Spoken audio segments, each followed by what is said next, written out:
আমাৰ দলৰ কেন্দ্ৰীয় সাধাৰণ অধিৱেশন অনুষ্ঠিত হৈছিল। অধিৱেশনৰ দিনাই নতুন কমিটি গঠন কৰা হৈছিল। আজি আমাৰ প্ৰথমখন কাৰ্যনিৰ্বাহক সভা আজি ২৭ তাৰিখ আৰু এই ২৭ তাৰিখটোতে আমাৰ মাজৰ পৰা হেৰাই গৈছিল আমাৰ একালৰ সতীৰ্থ নগেন শৰ্মা। আৰম্ভণিতে তেখেতৰ এই মৃত্যু দিনটোত আমি তেখেতলৈ গভীৰ শ্ৰদ্ধাঞ্জলি আমি জ্ঞাপন কৰিলোঁ। তেখেতৰ পৰিবাৰ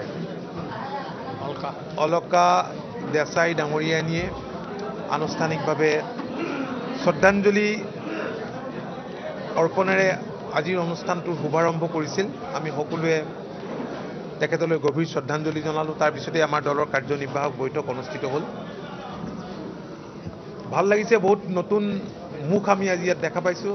বিভিন্ন বিধানসভা সমষ্টিৰ পৰা পোনপটীয়াভাৱে কেন্দ্ৰীয় কাৰ্যনিৰ্বাহকলৈ বহুত নতুন মুখক আমি আজি দেখিবলৈ পাইছোঁ। আমি সকলোৱে আজিৰ দিনটো সংকল্প লৈছোঁ যে অনাগত দিনত দলটোক আমি শক্তিশালী কৰিম। আৰু মই আগতে কৈছিলোঁ, নতুন বছৰৰ প্ৰাকখনত, ইংৰাজী নৱবৰ্ষৰ প্ৰাকখনত যে ২০২৪ বৰ্ষটো হ'ব